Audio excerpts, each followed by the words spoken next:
मुख्यमंत्री श्री विष्णुदेव साय जी की अध्यक्षता में यहाँ मंत्रालय महानदी में आयोजित कैबिनेट की बैठक में महत्वपूर्ण निर्णय लिए गए।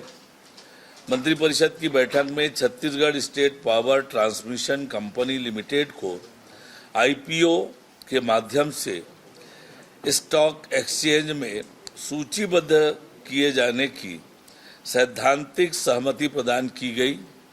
इस महत्वपूर्ण निर्णय से आम नागरिकों और निवेशकों को कंपनी की विकास यात्रा में भागीदार बनने का अवसर मिलेगा तथा कंपनी की वित्तीय क्षमता और पारदर्शिता को नई मजबूती मिलेगी।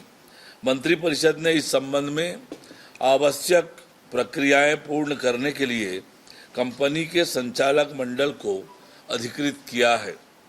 मंत्रिपरिषद ने खरीफ 2026 से कृषक उन्नति योजना के नवीन स्वरूप को मंजूरी दी है। राज्य सरकार द्वारा फसल विविधीकरण को बढ़ावा देने, किसानों की आय बढ़ाने तथा धान पर अत्यधिक निर्भरता कम करने के उद्देश्य से धान के स्थान पर अन्य खरीफ फसलें लेने वाले किसानों एवं दलहन, तिलहन, मक्का, कोदो, कुटकी, रागी तथा कपास की खेती करने वाले किसानों को प्रति एकड़ 15,000 रुपये आदान सहायता प्रदान करने का निर्णय लिया गया है। इस योजना का लाभ एकीकृत किसान पोर्टल, एग्रीस्टेक पंजीयन और डिजिटल क्रॉप सर्वे के आधार पर दिया जाएगा। इस निर्णय से प्रदेश में दलहन, तिलहन एवं अन्य वैकल्पिक फसलों का रकबा बढ़ेगा, किसानों को बेहतर आय प्राप्त होगी, साथ ही कृषि क्षेत्र में दीर्घकालिक स्थिरता और जल संरक्षण को बढ़ावा मिलेगा। मंत्रिपरिषद ने सार्वजनिक वितरण प्रणाली के अंतर्गत पात्र हितग्राहियों को वित्तीय वर्ष 2026-27 में चना वितरण की निरंतरता बनाए रखने के लिए आवश्यक चना उपलब्ध कराने के संबंध में महत्वपूर्ण निर्णय लिया गया। निर्णय के अनुसार छत्तीसगढ़ राज्य नागरिक आपूर्ति निगम को नेक डेक्स ई मार्केट के ई ऑक्शन प्लेटफॉर्म के माध्यम से अधिकतम 0.25% या उससे कम सर्विस चार्ज पर चना क्रय करने की अनुमति दी गई है। साथ ही वर्तमान व्यवस्था के तहत अप्रैल से जून 2026 तक 3 माह की अवधि वृद्धि का अनुमोदन भी किया गया है। इस निर्णय से खाद्य एवं पोषण सुरक्षा के तहत पात्र परिवारों को चना वितरण निर्बाध रूप से जारी रहेगा। मंत्रिपरिषद ने योग विषय को समाज कल्याण विभाग से हटाकर चिकित्सा शिक्षा विभाग के अंतर्गत लाने के प्रस्ताव को मंजूरी दी है। योग आयुष प्रणाली का अभिन्न अंग है तथा योग शिक्षा, अनुसंधान और उससे संबंधित गतिविधियां राष्ट्रीय स्तर पर आयुष तंत्र के माध्यम से संचालित होती है। विषय की प्रकृति और प्रशासनिक समन्वय को ध्यान में रखते हुए इसे चिकित्सा शिक्षा विभाग के अधीन किए जाने का निर्णय लिया गया है। इससे योग से संबंधित शैक्षणिक प्रशिक्षण एवं अनुसंधान गतिविधियों का बेहतर समन्वय एवं प्रभावी संचालन सुनिश्चित हो सकेगा।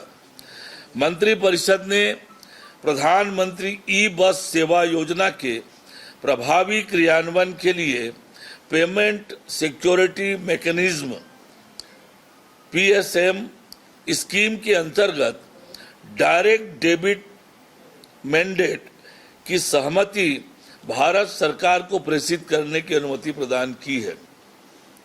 इस निर्णय से रायपुर, दुर्ग, भिलाई, बिलासपुर और कोरबा में स्वीकृत 240 इलेक्ट्रिक बसों के संचालन का मार्ग प्रशस्त होगा।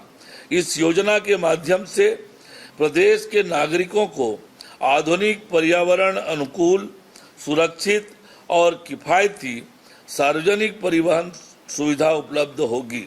साथ ही शहरी क्षेत्रों में प्रदूषण कम करने, ऊर्जा क्षमता बढ़ाने और सार्वजनिक परिवहन व्यवस्था को सुदृढ़ बनाने में मदद मिलेगी।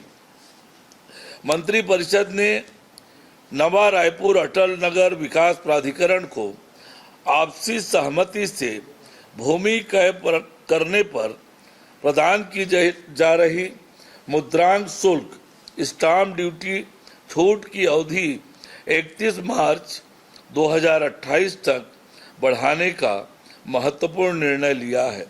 इस निर्णय से प्राधिकरण को भूमि अधिग्रहण की प्रक्रिया में गति मिलेगी तथा नवा रायपुर अटल नगर के सुनियोजित विकास और आधारभूत संरचना के विस्तार को और अधिक मजबूती मिलेगी।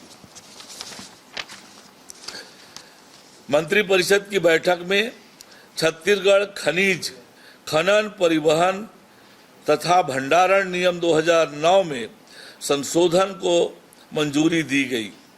इस संशोधन के तहत खनिज परिवहन करने वाले वाहनों में RFID टैग एवं वाहन ट्रैकिंग प्रणाली को अनिवार्य किया जाएगा तथा खनिजों के ग्रेड निर्धारण और मात्रा आकलन के लिए आधुनिक तकनीक आधारित व्यवस्था लागू की जाएगी।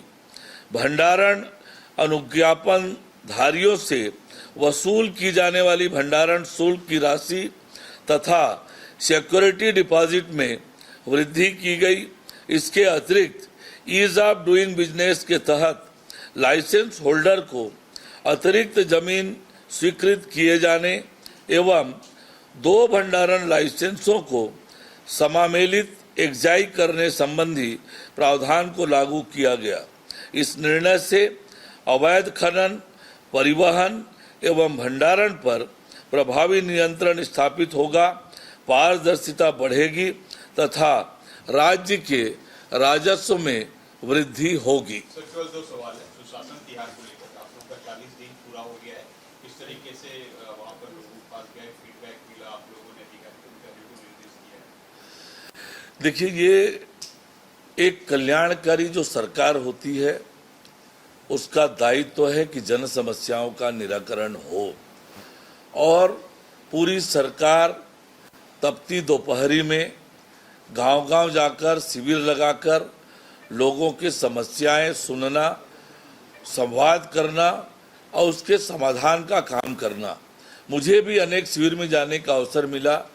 वहाँ पर न केवल लोगों के आयुष्मान भारत के कार्ड बने, राशन कार्ड बने, श्रमिक कार्ड बने और जो हितग्राही मूलक चीज़ें हैं उनका वितरण भी हुआ। लोगों की किस तरह की समस्याएं आज है उन सब का आकलन हुआ है। उसके आधार पर सरकार न केवल नीति बनाएगी, योजना बनाएगी, उस पर काम करेंगे। लोगों के समस्याओं का यथासंभव समाधान हो, इसके लिए योजनाबद्ध तरीके से काम होगा।